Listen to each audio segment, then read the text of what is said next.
Assalamu alaikum, I'm Aisha and you're watching Samaa News. Here are today's headlines. Iran has warned that any attack on its southern coast or islands would trigger the mining of Gulf waters and a full disruption of maritime routes. According to state media, the Defense Council said sea mines could be deployed across key shipping lanes, including access routes in the Gulf. The warning comes amid reports that the United States is considering options to target or blockade Iran's Kharg Island, a critical oil export hub, in an effort to reopen the Strait of Hormuz. Iran has warned it could strike energy and water infrastructure in Gulf countries if the United States follows through on threats to target Iran's electricity grid. The warning comes after President Donald Trump reportedly issued a 48-hour ultimatum, further escalating the conflict. Analysts say any retaliation targeting civilian infrastructure could severely impact global markets and threaten essential services for millions across the region.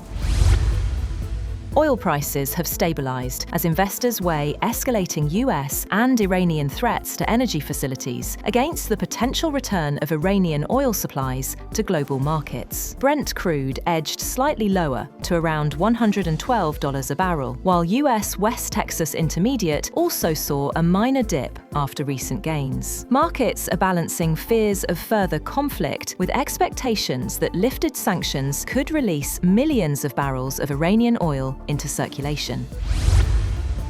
French President Emmanuel Macron has reaffirmed France's support for Saudi Arabia and condemned recent Iranian attacks on the kingdom. During a phone call with Crown Prince Mohammed bin Salman, Macron expressed solidarity and backed Saudi measures to safeguard its sovereignty and security. The statement comes amid rising tensions across the region following ongoing military escalations.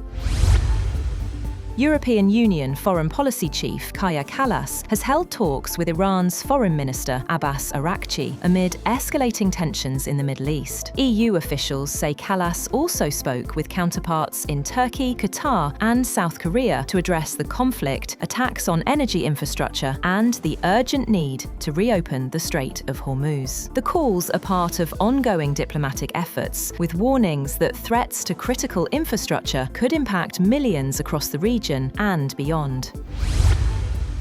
British Prime Minister Keir Starmer is set to chair an emergency meeting on the economic impact of the Iran war. Finance Minister Rachel Reeves and Bank of England Governor Andrew Bailey are expected to attend as concerns grow over market instability. Investors are bracing for turbulence after Iran warned it could target energy and water infrastructure in Gulf countries if US strikes escalate further. Cuba says it is prepared for any potential US attack as tensions rise amid an ongoing oil blockade. Deputy Foreign Minister Carlos Fernandez de Cosio said Havana is ready for all scenarios, responding to recent remarks by US President Donald Trump. The comments come as both countries remain in talks, even as the blockade pushes Cuba deeper into an economic crisis.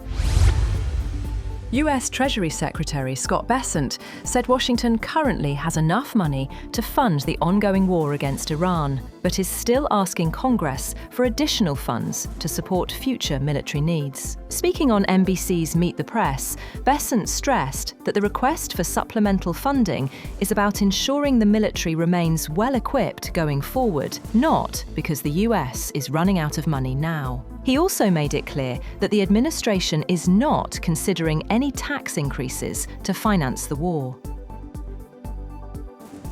Iran's representative to the UN Maritime Agency has said that the Strait of Hormuz remains open to all shipping except vessels linked to Iran's enemies, after US President Donald Trump threatened to target Iranian power plants if the waterway was no fully open within 48 hours. Ali Mousavi said Tehran was ready to cooperate with the International Maritime Organization to improve maritime safety and protect seafarers in the Gulf, adding that ships not linked to Iran's enemies could pass the strait by coordinating security and safety arrangements with Tehran.